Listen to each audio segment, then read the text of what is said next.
My name is Lauren. I'm 34 years old. Last Christmas, my mother looked my 8-year-old son in the eyes and told him he couldn't have dessert because only family gets to eat. She said this at her annual Christmas party, in front of 40 relatives, while my son watched his cousins eat cookies and pie. My son, Ethan, is my biological child. But he's also mixed race. His father, my ex-husband, is black. And apparently, that was enough for my mother to decide he wasn't real family. I didn't make a scene at that party. I didn't yell. I took my son's hand, grabbed my coat, and walked out quietly while everyone pretended not to notice what had just happened. But I didn't leave empty-handed. I took something with me that night. Something that would make my mother understand exactly what only family really meant. I took the family. And I left her with nothing. 3 weeks after that Christmas party, my mother called me crying. Not because she missed me or felt guilty about what she'd said to my son. She called because she'd just received the group text I'd sent to every single family member who'd been at that party. The text included a photo of Ethan's face when she told him he wasn't family. A photo one of my cousins had taken and sent to me afterward, horrified by what she'd witnessed. It also included a message. This is what only family looks like to my mother. If you're okay with an 8-year-old child being excluded from dessert because of his race, then you're welcome to continue attending her parties. If you're not okay with it, you're invited to our Christmas celebration instead. Same day, same time, different house. 32 people responded to that text. 32 out of 40. All 32 said they'd be coming to my house instead. Lauren, you're destroying this family, my mother sobbed into the phone. You're turning everyone against me over a misunderstanding. It wasn't a misunderstanding, Mom. You told my child he wasn't family because of the color of his skin. I didn't mean it like that. I just meant there wasn't enough dessert for everyone. There were 12 pieces of pie left. I counted them. You're being dramatic. You're making this into something it's not. No, Mom. You made it into exactly what it is. And now everyone knows. Have you ever had to choose between protecting your child and keeping peace with your family? Comment below and tell me which one you chose, because what I'm about to share isn't just about a Christmas party. It's about the moment I realized that family who can't love my child doesn't deserve to be in our lives. To understand how Christmas dinner became a battleground, I need to take you back to when Ethan was born 8 years ago. I met my ex-husband Marcus in college. We fell in love, got married at 24, and had Ethan when I was 26. Marcus and I divorced 3 years ago. It was amicable. We co-parent well. He's a good father. Our split had nothing to do with race, and everything to do with growing apart. But my mother never accepted the relationship. From the moment I brought Marcus home, she made it clear he wasn't welcome. She never said anything explicitly racist. She was too smart for that. Instead, it was constant microaggressions, comments about cultural differences, questions about whether I'd thought this through, suggestions that I was limiting my options. When we got engaged, she cried. Not happy tears. She told my father, loud enough for me to hear, "She's making a huge mistake. This won't end well." When we got married, she wore black to the wedding. "It's slimming," she said when people asked. When I got pregnant, she asked if I was sure I wanted to bring a mixed child into this world. Those were her exact words. A mixed child, not a grandchild, not her grandchild. When Ethan was born, beautiful and perfect and healthy, she held him for exactly 30 seconds before handing him back. "He's very tan," she said. I told myself she'd come around. That once she got to know Ethan, she'd fall in love with him like everyone else did. That her prejudice would melt away in the face of an adorable baby. It didn't. For 8 years, I watched my mother treat Ethan differently than my sister's children. My sister Jennifer has 3 kids, all white like her husband. And my mother dotes on them. She babysits them every Friday. She's never offered to babysit Ethan once. She buys them expensive birthday gifts. Ethan gets a card with $20. She has their school photos framed all over her house. There's not a single photo of Ethan displayed anywhere. At family gatherings, she remembers their favorite foods. She forgets to ask about Ethan's allergies. For 8 years, I made excuses. Grandma's busy. Grandma's getting older. Grandma loves you, she just shows it differently. But Ethan was getting old enough to notice. Old enough to ask questions. Why does Grandma hug Aiden but not me? Why does Grandma have Sophia's drawing on her fridge but not mine? Why does Grandma always sit next to Lucas but never next to me? I didn't have good answers. Because the truth was too ugly to say out loud. Then came last Christmas, my mother's annual Christmas party, a tradition she's hosted for 30 years. 40 family members crammed into her house, food, gifts, dessert, chaos. Ethan was excited. He'd made Grandma a card at school. He'd picked out a present for her with his allowance. He wore his nicest clothes. We arrived at 2 in the afternoon. The party was already in full swing. My sister's kids ran up to Grandma immediately. She hugged them, exclaimed over their outfits, gave them candy canes. Ethan walked up to her with his card. "Merry Christmas, Grandma." She took the card without opening it. "Thank you, Ethan. Go play." That was it. No hug. No acknowledgement of the present he was holding. Just go play. I watched his face fall. I wanted to say something. But Ethan just nodded and walked away to find his cousins. The afternoon was typical. Chaos, food, presents. Ethan seemed fine. He played with his cousins. He ate dinner. He laughed. Then came dessert time. My mother had made her famous apple pie, 12 pies, plus cookies, brownies, and fudge. She's known for her desserts. It's a whole thing. She started serving dessert to the kids first, like always. My sister's 3 kids got pie and cookies. My cousin's 2 kids got pie and brownies. Another cousin's child got pie and fudge. Ethan stood in line, waiting his turn. I was in the kitchen helping clean up, but I could see him through the doorway. When he got to the front of the line, my mother looked at him and said, "Sorry, sweetie, we're all out." Ethan looked at the counter. There were clearly pies left. At least 4 whole pies. "But Grandma, there's pie right there. That's for the adults." "But Aiden got pie, and he's a kid." My mother's voice got sharp. "Aiden is family. Family gets first choice at dessert." I heard it from the kitchen. So did everyone else.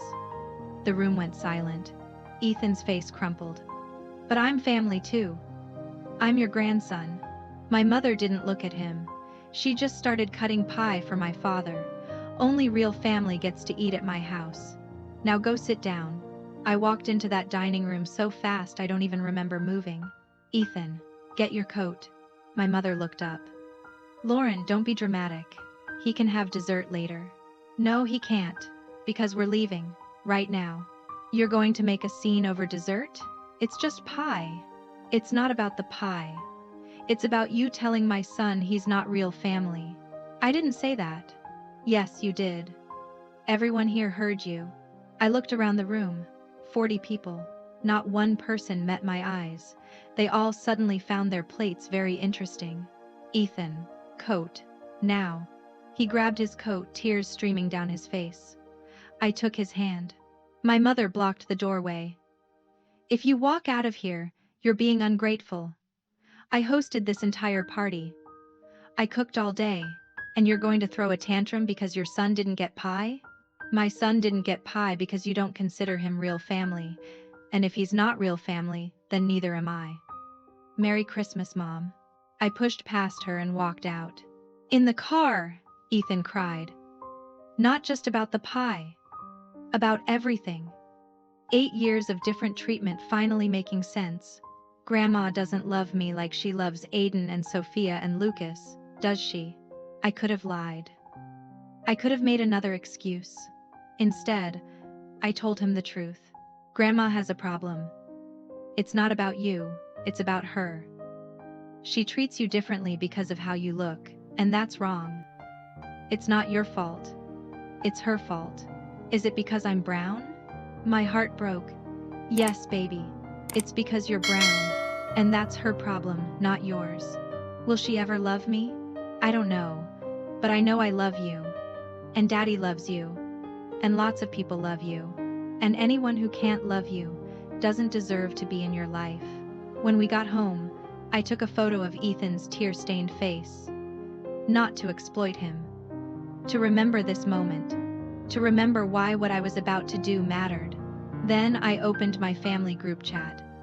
Every cousin, aunt, uncle, and family member who'd been at that party was in this chat. I typed out a message.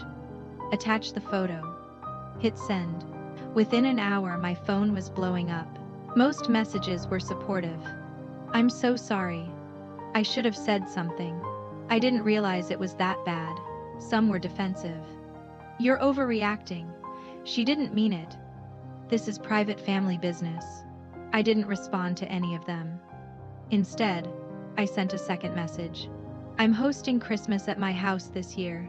Same day as Mom's party, same time. If you believe my son is family, you're welcome.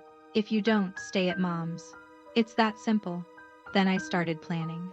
The morning after I sent that group text, I woke up to 87 unread messages. I made coffee, sat at my kitchen table, and read every single one. The supportive messages came mostly from my younger cousins, the ones who'd grown up seeing how my mother treated Ethan differently. They'd noticed. They'd just never said anything. "I'm coming to your Christmas. What can I bring?" I should have said something at the party. "I'm sorry I didn't. I'll be there. Count us in." My kids have been asking why Grandma doesn't like Ethan. I don't know what to tell them anymore. The defensive messages came from the older generation. My mother's sisters, her close friends who'd been at the party. "You're tearing this family apart over a misunderstanding. Your mother didn't mean it the way you're making it sound. Children don't need dessert anyway. This is ridiculous." That last one was from my Aunt Carol. I deleted her from my contact list immediately. And then there was my sister Jennifer's message. Short, cold. "I can't believe you'd do this to Mom. She's devastated. I'm staying at her party. Don't expect me at yours." I read that message 3 times. My sister. The one who'd watched our mother exclude my son for 8 years. The one who'd benefited from our mother's favoritism. The one whose children got pie while mine got told he wasn't real family. She was choosing our mother. I deleted her message and kept reading. By noon, I had a count. 32 people confirmed they'd come to my Christmas party. 8 people said they'd stay at my mother's party, including Jennifer and her family. That meant my mother's annual 40-person Christmas celebration was about to become an 8-person dinner. Her sisters, Jennifer's family, 2 family friends who were too old to understand what the fight was really about. I should have felt guilty. I should have felt like I was destroying something precious. Instead, I felt free. I called my ex-husband Marcus. "I need your help planning a Christmas party." "What kind of party?" "The kind that proves to our son that he's loved by people who matter." He was at my house within an hour. We sat at the kitchen table with a notepad and started planning. "How many people?" he asked. 32 confirmed. Maybe a few more. "That's bigger than your mom's usual party." That's the point. We planned everything. Food, decorations, activities for the kids. I wanted this party to be everything my mother's parties pretended to be. Warm, welcoming, full of actual love instead of performance. Marcus suggested we make it a potluck. Everyone brings something. Makes it feel like community. Perfect. And Marcus? Can you make your famous mac and cheese? Ethan loves it. Of course. What else does he want? We asked Ethan what kind of party he wanted. He thought about it seriously, then said, "Can we have a dessert table?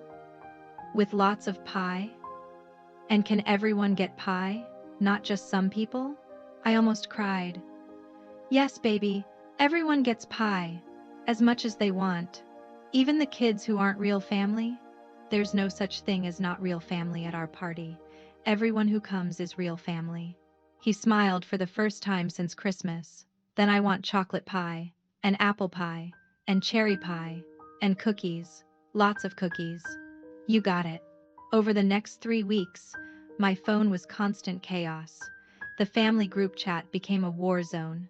My mother posted, "I'm heartbroken that my daughter is choosing to divide this family during the holidays. I've hosted Christmas for 30 years. I've given everything to this family. And this is how I'm repaid. My cousin Sarah responded, "You told an 8-year-old he wasn't real family because of his race. That's how you repaid Lauren for 8 years of patience." My Aunt Margaret, "Sarah, you don't understand the full context." Sarah, "I was there. I heard what she said." "We all heard it. Stop pretending you didn't." The group chat exploded, people taking sides, arguments about what was really said, accusations of overreaction, defenses of my mother's character. I watched it all happen and didn't say a single word. I didn't need to defend myself. The people who mattered already understood. My mother tried calling me 6 times. I didn't answer. She left voicemails. "Lauren, please. Let's talk about this like adults. I didn't mean what you think I meant. You're taking this all wrong. Call me back, please." I didn't call back. She sent a text. "If you cancel this competing party and come back to our family Christmas, I'll apologize to Ethan. I'll make this right. Just please stop dividing everyone." I read that text to Marcus. "She'll apologize if I cancel my party, not because she's sorry, because she wants her party back." What are you going to do? I'm going to throw the best Christmas party these people have ever seen, and she can apologize to an empty house. 3 days before Christmas, my mother sent a mass email to the family. It was long, emotional, full of references to family traditions and holiday spirit and forgiveness. The subject line was, "A mother's plea for unity."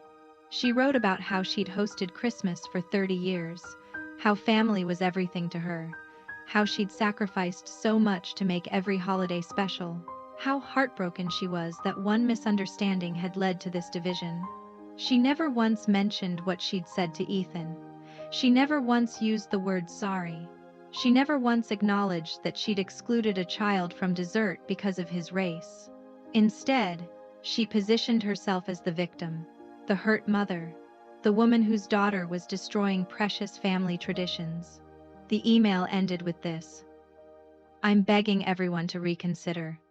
Come to our family Christmas at my house, where it belongs. Let's not let one person's grudge destroy what we've built together." I waited to see how people would respond. 30 minutes later, my cousin David replied to all. "Margaret, you told Lauren's son he wasn't real family. That's not a misunderstanding. That's racism. I'm going to Lauren's party, and I'm bringing pie for everyone, especially the kids." Then cousin after cousin responded, "We're going to Lauren's. See you at Lauren's party. Lauren's house. We'll bring cookies."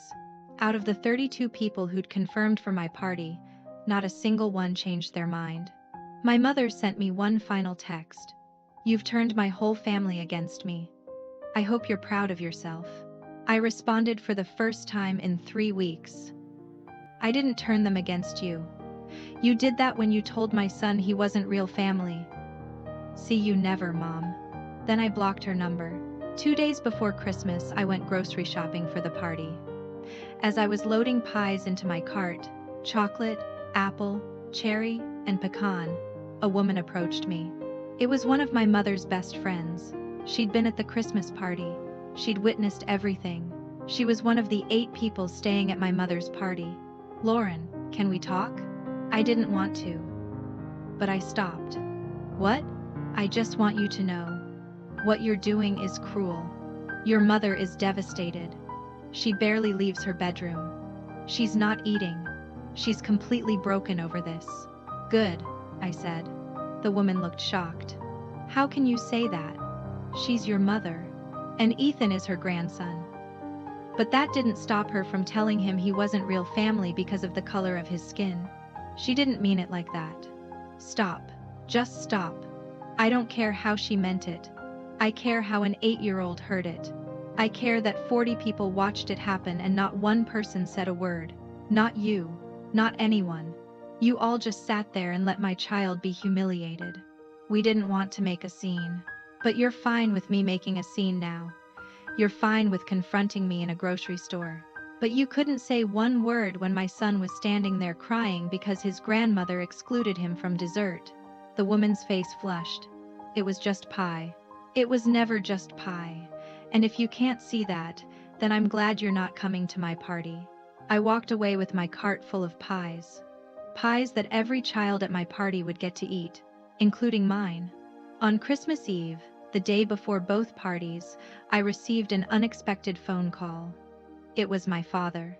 My father had been silent through all of this. He'd been at the Christmas party. He'd watched his wife tell his grandson he wasn't real family. He'd watched me walk out. He'd received my group text. And he'd said absolutely nothing. Lauren. His voice was tired. I think we need to talk. Do we? Your mother is not doing well. That's not my problem, Dad. She's your mother. How can it not be your problem? I sat down on my couch. This conversation was going to be long. Did you call to guilt me into canceling my party? I called because I want to understand. Why are you doing this? Why are you punishing your mother so harshly over one comment? One comment? Dad, have you been paying attention for the last 8 years? I know your mother can be difficult. Difficult? She told Ethan he wasn't real family because he's black. How is that difficult? That's racist. Silence on the other end. Dad? Your mother isn't racist. She's just old-fashioned. Old-fashioned is preferring handwritten thank you notes. Racist is excluding a child from dessert because of his skin color. She grew up in a different time. And Ethan is growing up in this time, the time where his own grandmother makes him feel like he doesn't belong in his own family. Do you have any idea what that does to a kid? More silence. Then, quietly, I should have said something. I almost dropped the phone. What? At the party. When your mother said what she said. I should have said something. I should have stopped her. I should have defended Ethan. But I didn't. I didn't want to cause a scene in front of everyone. So you let your grandson be humiliated instead. I'm sorry, Lauren. I'm so sorry. I've been thinking about it every day since. The look on his face. I keep seeing it, and I hate myself for not doing anything. I felt tears building. Then why are you calling to defend her now? I'm not defending her. I'm asking you to forgive her. Not for her sake, for yours. Holding on to anger like this will eat you alive. I'm not angry, Dad. I'm protecting my son. There's a difference. By dividing the entire family, the family divided itself. I just gave people a choice. Come to a party where Ethan is loved and welcomed, or go to a party where his own grandmother doesn't consider him real family. 32 people chose him. That's not division. That's clarity. My father was quiet for a long moment. Then he asked, "Can I ask you something?" "What?" "Would it be okay if I came to your party instead?" I almost dropped the phone again. "What about Mom? Your sister will be there. Your aunts will be there. She won't be alone. But Ethan should have his grandfather there. And I should have been his grandfather 8 years ago. I'm sorry I wasn't." I was crying now. "You're really choosing my party?" "I'm choosing my grandson. I should have done it a long time ago." "Does Mom know?" "I'm telling her tonight. She's not going to take it well." "Dad, you don't have to do this." "Yes, I do. I've spent 8 years watching your mother treat that boy differently, and I said nothing. I told myself it wasn't my place to interfere. I told myself she'd come around. I was wrong. And I'm done being wrong." After we hung up, I sat on my couch and cried for 20 minutes. Relief, grief, validation, all of it hitting at once. Later that evening, my sister Jennifer called. She was furious. "Did you tell Dad not to come to Mom's party?" "No. That was his choice." "You turned our father against our mother. Do you have any idea what you've done to her?" "What I've done?" "Jennifer, Mom told my son he wasn't real family. And you're mad at me?" "She didn't mean it the way you took it." "Then how did she mean it?" "Explain it to me. Explain how only real family gets to eat can mean anything other than what it obviously meant." She was stressed. There were a lot of people. She wasn't thinking. She's been not thinking for 8 years. Every time she hugs your kids and ignores mine. Every time she puts their photos on her fridge and has none of Ethan's. Every time she babysits for you and never once offers to watch my son. None of that was stress. That was choice. You're being ridiculous. Making everything about race. Because it is about race, Jennifer. Your kids are white. My kid is black. That's the only difference. And mom treats them completely differently. If you can't see that, then you're just as bad as she is. How dare you? How dare I? How dare you? You've watched this happen for 8 years. You've benefited from it. Your kids get a grandmother who adores them, while my kid gets a grandmother who can barely look at him. And you never once said a word. You never once stood up for him. You never once told mom she was wrong. So don't call me and act like I'm the villain here. Jennifer's voice went cold. Fine. You want to know the truth? Mom and I talked. We decided that if you're going to keep being dramatic about this, we're going to make our own decision. What decision? We're writing you and Ethan out of the family. Officially. Mom's will, the family trust, everything. If you don't want to be part of this family, then you won't benefit from it either. I laughed. I actually laughed. You think I care about her money? Jennifer. I walked away from her house, her parties, her approval.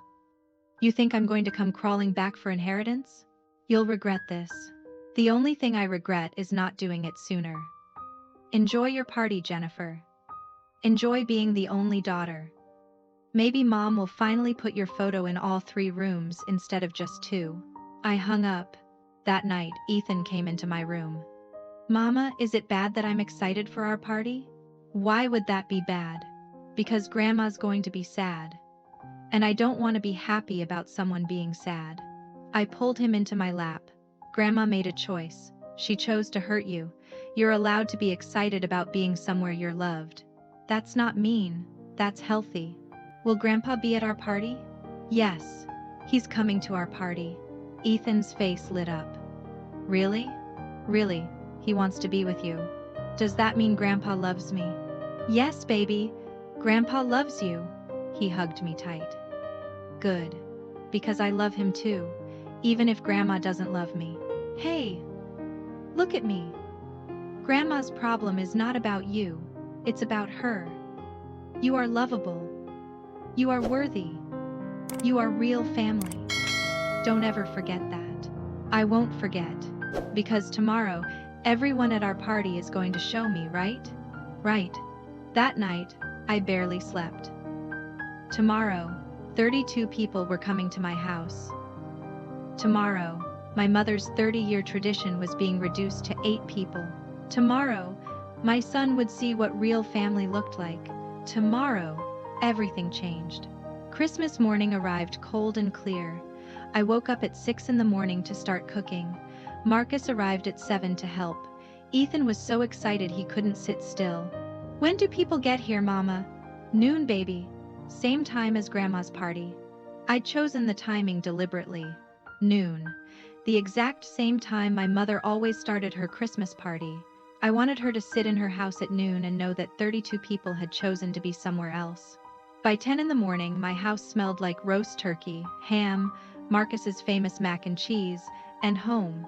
People started arriving early. My cousin Sarah showed up at 10:30 with 3 pies. I couldn't wait. I needed to escape the family group chat. Your Aunt Margaret is losing her mind. What's she saying? That you've destroyed Christmas, that you're selfish, that you're using Ethan as a pawn, the usual. And what are people saying back? That Margaret can stay at your mom's party if she likes racism so much. Sarah set the pies on my counter. Lauren, I need to apologize to you. For what? For not saying anything at the party. I was there. I heard what your mom said, and I just sat there like everyone else. I should have stood up for Ethan. I'm sorry. I hugged her. You're here now. That's what matters. By 11:30, my house was packed. People kept arriving. Everyone brought food, mountains of food, pies, cookies, casseroles, salads, rolls. My kitchen counter was completely covered. Ethan stood in the middle of it all, eyes wide.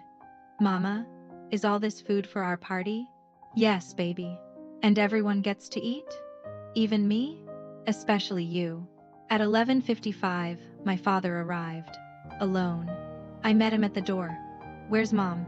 At her house. With your sister. She's not doing well. Did she ask you to come here and convince me to come back? No. She told me if I walked out that door, I was choosing you over her. I told her that's exactly what I was doing. I hugged my father for the first time in months. Thank you. He pulled back, tears in his eyes. Where's Ethan? Grandpa! Ethan came running from the kitchen. My father scooped him up. Hey buddy, Merry Christmas. You came to our party. Of course I did. This is where I belong. With you. I watched Ethan's face light up and I knew, absolutely knew, that I'd made the right choice. At noon exactly I gathered everyone in the living room. 34 people. 2 cousins had brought their partners at the last minute. I want to say something before we eat, I started. Thank you for being here. Thank you for choosing love over tradition. Thank you for showing my son what real family looks like. Everyone applauded. Ethan beamed. Now, there's a dessert table in the dining room. There are 8 pies. There are cookies, brownies, and fudge. And every single person here, especially every single child here, is invited to have as much as they want. Because at this party, everyone is real family. More applause. Some people were crying. We ate, we laughed, we played games. Marcus and I watched Ethan run around with his cousins, completely carefree for the first time in months. At 2 in the afternoon, my phone buzzed. A text from an unknown number. I almost didn't open it. But curiosity won. It was a photo. My mother's dining room. 8 people sitting at a table set for 40. Empty chairs everywhere. My mother at the head of the table, looking small and lost. The text said, "Are you happy now? Look what you've done to her." It was from Jennifer. I showed the photo to Marcus. She thinks this is going to make me feel guilty. Does it? No. It makes me sad. Sad that she still doesn't understand. Sad that she thinks this is about me being cruel instead of about her being racist. Sad that she'd rather sit at a table with 8 people who enable her than apologize to the 34 people who are here. I deleted the photo and put my phone away. At 4 in the afternoon we gathered around the dessert table. Every child got pie.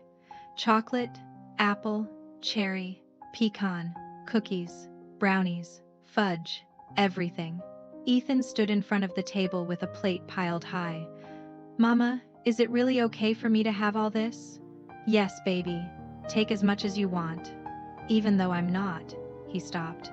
"Even though you're not what? Even though Grandma thinks I'm not real family?" The room went quiet. Everyone heard it. I knelt down next to him. "Ethan, look around this room. What do you see?" He looked. 34 people, all watching him with love. "I see people," he said. "You see family. Real family. The kind that doesn't care about the color of your skin. The kind that loves you exactly as you are. That's what real family looks like. And Grandma, she's going to learn that real family isn't about blood. It's about love. And if she can't love you, she doesn't get to be part of this." Ethan thought about that. Then he said, "I like our family better anyway." Everyone clapped. That evening, as people were leaving, my cousin David pulled me aside. "Your mom called me," he said. "She asked me to talk to you, to convince you to forgive her." "What did you tell her?" "I told her I'd deliver a message if she wanted." She said yes. "So here it is, she's sorry. She wants you to come home. She wants to make this right." "Did she say what she was sorry for?" David hesitated. "She said she was sorry for the misunderstanding." Misunderstanding. Not sorry for what she said. Not sorry for hurting Ethan. Sorry for the misunderstanding. That's what she said. Then she's not actually sorry. She's sorry she got caught. She's sorry she lost her party. She's sorry people chose me over her. But she's not sorry for what she did to my son. That's what I thought too. I told her that. She hung up on me. After everyone left, it was just me, Marcus, and Ethan. We sat in my living room, surrounded by the beautiful mess of a party well loved. Ethan was asleep on the couch, exhausted and happy, still holding a cookie. "You did it," Marcus said quietly. "You protected him." "We did it," I corrected. This was both of us.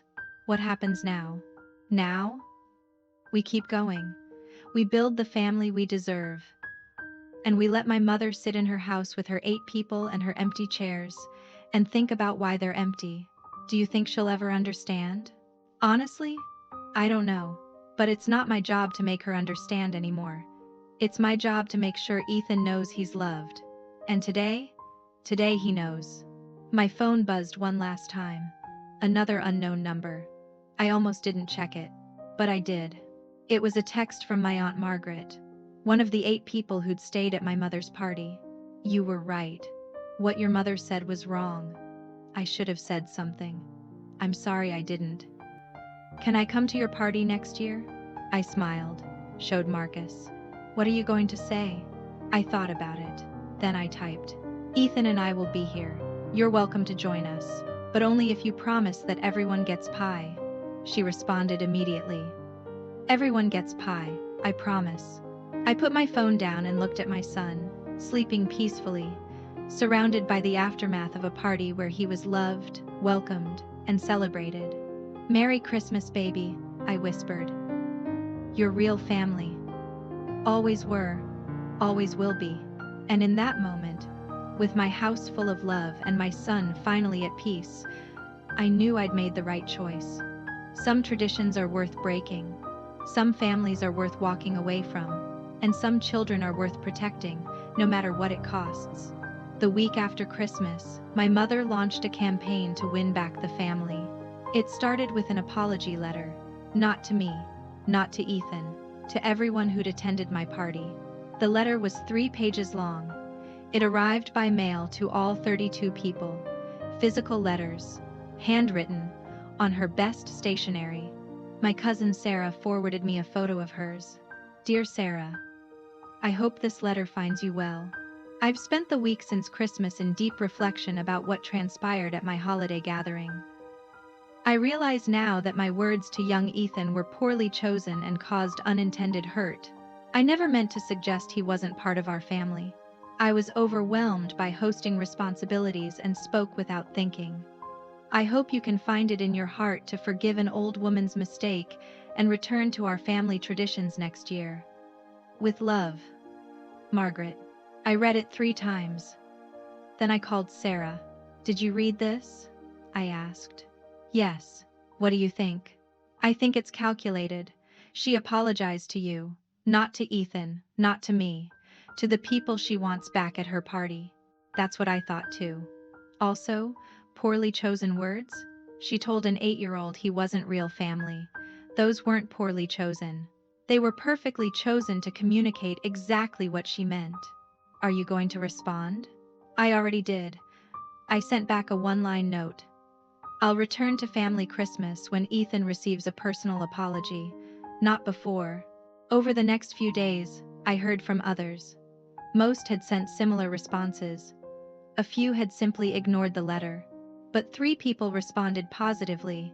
My Aunt Carol and 2 of my mother's longtime friends. We're so glad you've seen the error of your ways. Of course we forgive you. See you next year. My mother took those 3 responses and ran with them.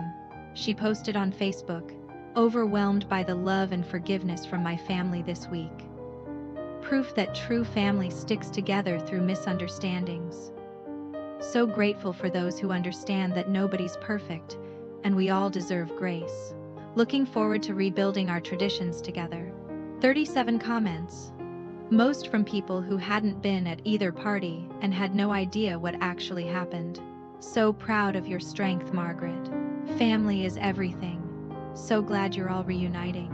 This is what real forgiveness looks like. My cousin David commented. Margaret, you still haven't apologized to Ethan, or to Lauren, or addressed what you actually said. My mother deleted his comment within minutes. Then she did something I didn't expect. She sent Ethan a gift. It arrived by mail. Wrapped in shiny paper with a card. Ethan opened it excitedly. Inside was a book about dinosaurs and a $50 bill. The card said, Dear Ethan, Grandma loves you very much. I'm sorry if my words hurt your feelings at Christmas. I hope you can forgive me. Love, Grandma. Ethan looked at me, confused. Does this mean Grandma loves me now? I read the card. If my words hurt your feelings. Not I'm sorry for what I said. Not I was wrong. If, as though it was Ethan's perception that was the problem, not her actions. Mama? Does it? I made a decision in that moment. I could let this gift buy her way back into Ethan's life, or I could protect him from a grandmother who apologized with conditions and caveats. Ethan, can I ask you something? When you think about Grandma, how do you feel? He thought about it. Sad and scared. Scared of what? That I'll do something wrong and she'll get mad at me because I'm not, because she doesn't think I'm real family. Do you want to see Grandma again? He shook his head. Not if she's going to look at me like that. Like she did at Christmas. Like she wishes I wasn't there. Then we don't have to see her. Not until she can look at you the way Grandpa does. The way everyone at our Christmas party did. With love. Real love. What do I do with the present? That's up to you. You can keep it. You can send it back. You can donate the book and save the money. Whatever feels right to you. He thought about it for a long time. Then he said, "Can we send it back? With a note that says I forgive her, but I don't want presents. I just want her to love me for real." I helped him write the note. In his 8-year-old handwriting, he wrote, "Dear Grandma, thank you for the present, but I don't want presents. I want you to love me like you love Aiden and Sophia and Lucas. If you can't do that, that's okay. But presents don't make it better. Love, Ethan." We mailed it back that afternoon. 2 days later, my mother called me. I answered. She was crying. "How dare you make Ethan send that cruel note?" I didn't make him send anything. He wrote that himself. An 8-year-old doesn't write like that. You told him what to say. I helped him with spelling. The words were his. You're poisoning him against me. I'm protecting him from you. There's a difference. I sent him a gift. I apologized. What more do you want from me? I want you to mean it. You apologized if your words hurt his feelings, not for what you actually said. You sent a gift to make yourself feel better, not to actually repair what you broke. Ethan saw through it. Even at 8 years old, he knows the difference between real love and a $50 bill. I do love him. Then prove it. Apologize without conditions. Acknowledge what you said was racist. Explain why you said it. Promise to do better. And then actually do better. Not with presents, with actions. With consistency. With the same love you show Jennifer's children. I can't do that. Why not? Silence. Mom, why can't you love him the same way? More silence. Then quietly. Because he's not the same. There it was. Finally. The truth she'd been hiding behind misunderstandings and poor word choices for 8 years. "Thank you for finally being honest," I said. "Goodbye, Mom." I hung up. That night, I told Ethan what his grandmother had said. Not to hurt him, but because he deserved to know the truth. "Grandma said you're not the same as your cousins. Because of how you look. And she can't love you the same because of that." He nodded slowly. "I knew that already." "You did?" "Yeah. I've always known. I just didn't want it to be true." "I'm sorry, it is true." "It's okay, Mama. Grandpa loves me, and you love me, and Daddy loves me, and everyone at our Christmas party loved me. That's enough, right? That's more than enough, that's everything." He hugged me tight. "I don't need Grandma. I have everyone else." And just like that, my 8-year-old son was more emotionally mature than my 62-year-old mother. January brought more fractures. My sister Jennifer posted on Facebook. Some people would rather hold grudges than forgive. Some people would rather destroy family than admit they overreacted. So grateful for my mother who taught me the value of grace and forgiveness. 17 people liked it. Mostly her friends who didn't know the full story. But 32 people commented, the same 32 who'd been at my party. "Jennifer, your mother told an 8-year-old child he wasn't real family because of his race. That's not something that requires forgiveness. That's something that requires accountability. Grace doesn't mean accepting racism. It means doing better. Your mother hasn't done better." "Overreacted?" Lauren protected her child. That's not overreaction, that's parenting. Jennifer deleted the post after an hour. But screenshots lived forever. My cousin Sarah sent them to me. She's trying to rewrite history, Sarah said. She's trying to make your mom the victim. Let her. The people who matter know the truth. But the campaign continued. My mother started calling family members individually, trying to win them back one by one. She called my cousin Emma. Emma recorded the call and sent it to me. Emma, I need to ask you something. Do you really believe I'm racist? Me? The woman who raised you at family gatherings? Who made you cookies when you visited? Who loved you like my own? Margaret, I don't think you're wearing a white hood. But I think you have prejudices you won't examine. And I think Ethan deserves better. I sent him an apology. You sent him a conditional apology with a bribe attached. That's not the same thing. What do you want from me? I want you to say I was wrong to tell Ethan he wasn't real family because he's black. I have treated him differently than Jennifer's children because of his race. That was racist. I'm sorry. I will do better. That's it. Just say that. I can't say I'm racist when I'm not. Then I can't come to your parties. Because if you can't acknowledge the problem, you can't fix it. And I won't participate in a family that excludes a child. Fine.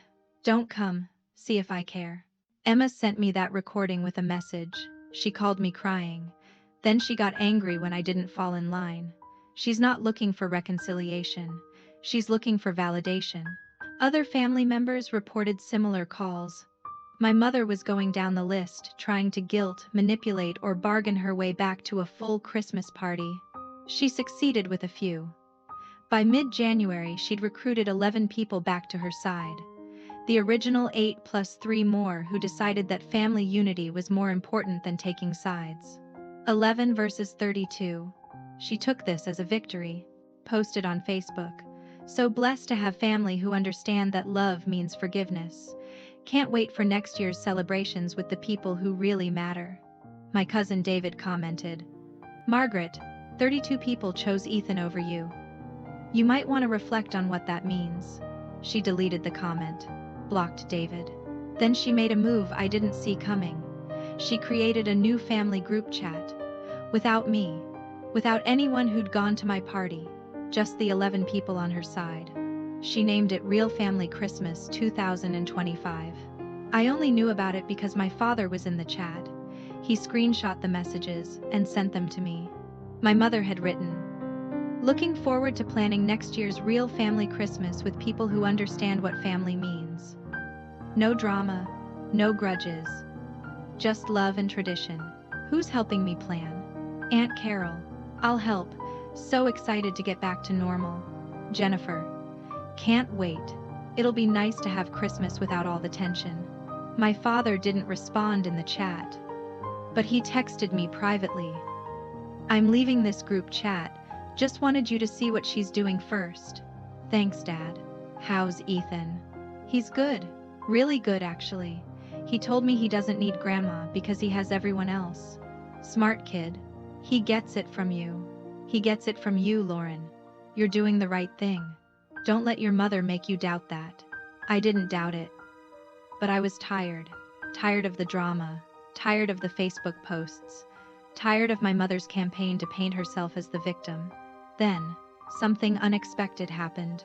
My mother's own sister, my Aunt Patricia, called me. Patricia had been at my mother's Christmas party. She was one of the original 8. Lauren. I need to talk to you. Okay. I was wrong. I should have come to your party. I should have stood up for Ethan. I didn't because Margaret is my sister and I felt loyalty to her. But loyalty shouldn't mean accepting racism. And what she said to Ethan was racist. I almost dropped the phone. What changed your mind? I watched her on that family group chat. I watched her calling it Real Family Christmas, excluding you, excluding Ethan, creating this inner circle of people who agree with her. And I realized she's not trying to fix anything. She's trying to create an echo chamber where she never has to admit she was wrong. So, what are you going to do? I'm coming to your Christmas next year. If you'll have me. Aunt Patricia, You're welcome. But I need to know you understand why. I do. Ethan is family. Real family. The kind that doesn't have qualifications or conditions. And any Christmas that excludes him isn't a Christmas I want to attend. Within a week, 2 more of the original 11 defected. My mother's coalition was crumbling. She responded by doubling down. Posted on Facebook, "Some people will abandon you the moment you don't serve their agenda. But the true ones stick around." Grateful for my real family who understand loyalty. That post got 6 likes. All from people who hadn't been at either party. My cousin Sarah commented, "Loyalty to racism isn't loyalty. It's complicity." My mother blocked her too. By February, the family was firmly divided. 29 people on my side. The original 32 minus 3 who went back to my mother, plus Patricia and 2 others who switched. 9 people on my mother's side. 29 to 9. My mother had spent 30 years building a family tradition. And in 2 months, she'd lost it because she couldn't apologize to an 8-year-old boy. December came around again. Almost a year since that first Christmas party. I sent out invitations early. Same format as last year. Christmas at Lauren's. Everyone welcome. Everyone gets pie. 43 people responded yes. The original 29 plus 14 more. Extended family. Friends who'd heard the story. Ethan's classmates and their parents. Our chosen family. 43 people. My mother found out through the family grapevine. She called me for the first time in 10 months. "I heard you're having another party." "Yes." "You're really going to do this again? Divide the family for a second year?" "I'm not dividing anyone, Mom. I'm hosting Christmas. You're welcome to host your own. Like last year." "Lauren, please. Can we talk about this like adults? Can we find some middle ground?" "What middle ground do you suggest?" What if we had one big family Christmas? At my house. Everyone invited, including Ethan. We can start over." Did Ethan get a real apology? Silence. "Mom? Did you apologize to Ethan? Without conditions? Without if?" I sent him that gift. That he sent back with a note explaining what he actually needs. "Have you done what he asked? Have you learned to love him like you love Jennifer's kids?" More silence. "That's what I thought. So no, we won't be coming to your house. But you're welcome to come to mine." "You know I can't do that." "Why not?" "Because it would mean admitting I was wrong." "Yes, it would. And you were wrong. You told my child he wasn't real family. You excluded him from dessert because of the color of his skin. You've treated him differently his entire life. Those are facts. And until you can admit them, we have nothing to talk about." "Fine. Have your party. I'll have mine. And we'll see who the real family chooses." "Mom, they already chose. Last year. 29 people came to my house. 9 went to yours. And this year I have 43 coming. How many do you have?" Silence. "Mom? Goodbye, Lauren." She hung up. Christmas Day arrived. My house was packed. 43 people. Kids running everywhere, food covering every surface, laughter, music, joy. Ethan was in the middle of it all, confident and happy. A different child than the one who'd cried in my car a year ago asking if Grandma would ever love him.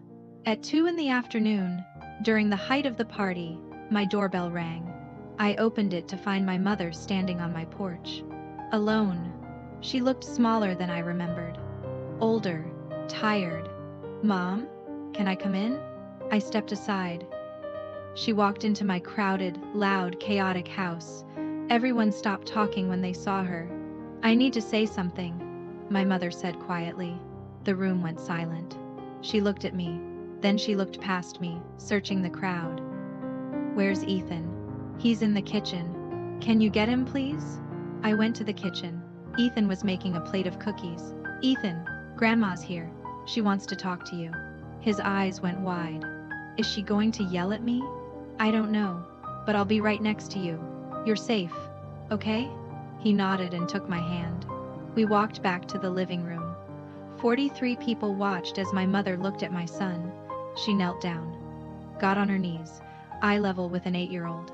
"Ethan, I owe you an apology. A real one. He didn't say anything, just held my hand tighter. Last Christmas, I told you that only real family gets to eat. I said that because of the color of your skin. Because you're black. That was racist. That was wrong. And I'm sorry. The room was so quiet you could hear people breathing. I've treated you differently your whole life. I didn't hug you like I hug your cousins. I didn't put your pictures on my fridge. I didn't babysit you or buy you nice presents or make you feel loved. And that was all because of racism. My racism. Not your fault. Mine. Tears were running down her face. I don't know if you can forgive me. I don't know if you should. But I want you to know that I'm sorry. Really sorry. And if you'll let me, I want to try to be a better grandmother. The kind you deserve. The kind I should have been from the beginning. Ethan looked at me. I nodded. It was his choice. He looked back at my mother. Do you mean it? Or are you just saying it because everyone's watching? My mother actually smiled through her tears. That's a fair question. I mean it. And I'll keep meaning it. Even when no one's watching. Okay, Ethan said softly. I forgive you. My mother broke down crying. She reached for him hesitantly. He let her hug him. For the first time in his life, his grandmother hugged him like she meant it. When she pulled back, she stood up and faced the room. I owe all of you an apology too. I spent a year trying to justify what I said, trying to make myself the victim, trying to force you to choose between me and basic human decency. I was wrong. Lauren was right to protect her son. You were right to support her. And I'm sorry it took me a year to understand that. People started crying. Not just me. Everyone. My father stepped forward. Margaret, I'm proud of you. She looked at him. I'm sorry it took so long. But you got here. That's what matters. My mother turned to me. Lauren, can I stay? At your party? Can you handle 43 people and lots of noise and Ethan getting as much pie as he wants? She smiled. A real smile. I'd like to try. Then welcome to our family Christmas, Mom. Everyone gets pie here. She stayed for the rest of the party. She watched Ethan play with his cousins. She saw how everyone loved him. She met Marcus and actually had a real conversation with him for the first time. And when it was time for dessert, she served Ethan first. A huge piece of chocolate pie, his favorite. Is this enough, sweetheart? She asked him. Yes, Grandma, thank you. You can have more if you want. Everyone gets as much as they want here. He smiled at her. I know. That's why I like this Christmas better. That was 2 years ago. Ethan is 10 now, and everything has changed. My mother kept her promise. Not perfectly, but consistently. She started small, invited Ethan over for a one-on-one visit, just the two of them, made him his favorite lunch, asked about school, listened to him talk about dinosaurs for an hour, without interrupting. Then she invited him again, and again. Once a week, every week, for 2 years. She put his pictures on her fridge, not hidden in a corner, front and center, next to Jennifer's kids' pictures. She started babysitting him, Friday afternoons, just like she'd done for my sister's kids for years. She came to his soccer games, cheered louder than anyone. For his 9th birthday, she made him a chocolate cake from scratch. Remembered he's allergic to nuts. Sang happy birthday, and cried when he blew out the candles. She's not perfect. Sometimes she slips. Sometimes I see her hesitate before hugging him, like she's still fighting old instincts, but she catches herself, apologizes, tries again. And Ethan? He's blossomed. He's confident now. Funny. Outgoing. He knows he's loved. Really loved. Not just by me and Marcus, but by his whole family. Including his grandmother. Last Christmas, we had one party. At my mother's house. 52 people. She insisted everyone come to her house. She wanted to host. She wanted to prove she could do it right. And she did. Everyone got pie. Ethan got first choice. She made chocolate just for him. When it was time for dessert, she stood up and made a toast. 2 years ago, I almost lost my family because I was too proud to admit I was wrong. I told my grandson he wasn't real family because I let my prejudices matter more than his heart. I'm not proud of that. I'll never be proud of that. She looked at Ethan. But I'm proud of you. I'm proud of how brave you were to forgive me. I'm proud of how smart and kind and wonderful you are, and I'm grateful every single day that you gave me a second chance I didn't deserve. She raised her glass to Ethan, my grandson, my real family, always was, always will be. Everyone cried, including Ethan, including me. After the party, as people were leaving, my mother pulled me aside. "Thank you," she said. "For what?" "For not giving up on me. You could have cut me off completely. You could have told Ethan I was irredeemable. You could have poisoned him against me forever. But you didn't. You gave me room to change. I didn't do it for you, Mom. I did it for Ethan. He deserved the chance to have a grandmother who loved him. If you hadn't changed, that would have been your loss. But you did change. And now he has you. The real you. I'm still working on it. Some days are harder than others. I catch myself thinking old thoughts, having old reactions. But I stop myself now. I remember Ethan's face that Christmas. I remember how small I made him feel. And I choose better. That's all anyone can ask. Not perfection, just effort, consistent effort. She hugged me. I'm sorry I made you choose between me and your son. I'm not sorry. Because choosing him was the easiest choice I ever made. As for the family, we're closer than ever. Not all of us. Jennifer and I still don't talk. She never apologized for siding with Mom. Never acknowledged that she was wrong. We're civil at family gatherings, but we're not sisters anymore.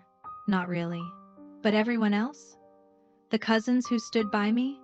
We're family in a deeper way now. We're the family that chose each other. The family that stood up for what was right, even when it was hard. My father told me recently that he's proud of me. You drew a line. You said this is what's acceptable and this is what's not. And you didn't budge. Even when it would have been easier to give in. That takes courage. I wasn't trying to be courageous. I was trying to protect my kid. That's what courage is. Doing the hard thing because it's the right thing. Ethan asked me recently if I was glad I uninvited Grandma from that first Christmas. Yes, I told him. Because it taught her that excluding you has consequences. And it taught you that you're worth protecting. Did you know she'd change? Honestly? No. I hoped she would. But I was prepared for her not to. Because protecting you was more important than keeping the peace. What if she never changed? Then we'd still have our Christmas parties. We'd still have 43 people who love you. We'd still have a family. It would just be a different family than I grew up with. And that would have been okay. But you're glad she changed. I am. Because you deserve to have a grandmother who loves you. And now you do. He thought about that. I think I deserved it all along. I just had to wait for her to figure that out. My 10-year-old son, wiser than most adults I know. 6 lessons I learned from uninviting my mother from Christmas. 1. Protecting your child is never overreacting. If someone makes your child feel less than, you have every right to remove that person from your child's life. Even if it's family. Especially if it's family. 2. Racism isn't always loud. Sometimes it's quiet. Sometimes it's in who gets hugged and who doesn't, who gets dessert and who's told there's none left, who gets photos on the fridge and who gets forgotten. The quiet kind of racism is still racism, and it still hurts. 3. You can't force someone to change, but you can create consequences that make change the only option. My mother didn't change because I begged her to. She changed because she lost her entire family and realized what her prejudice had cost her. 4. Real apologies don't have conditions. I'm sorry if you were hurt isn't an apology. I'm sorry for what I did is an apology. The difference matters. 5. Family is who shows up, not who shares your blood. The 32 people who came to my first Christmas party were more family than the 8 who stayed at my mother's. Because they chose love over tradition. They chose my son over their comfort. 6. Change is possible, but only if someone wants to change. My mother spent a year defending herself, but when she finally decided to do the work, she did it. Not everyone will, but some will. And that's worth hoping for. Most importantly, sometimes the most loving thing you can do is draw a boundary and hold it. Not to punish, not to be cruel, but to protect the people who can't protect themselves. I drew that boundary 2 years ago when I uninvited my mother from Christmas, when I told her that excluding my son had consequences. And now? Now Ethan has a grandmother who loves him. Now I have a mother who's doing the work to be better. Now our family gatherings include everyone. But it only happened because I was willing to lose it all to protect my son, and I'd do it again in a heartbeat. Because at the end of the day, the question isn't, how do I keep the peace?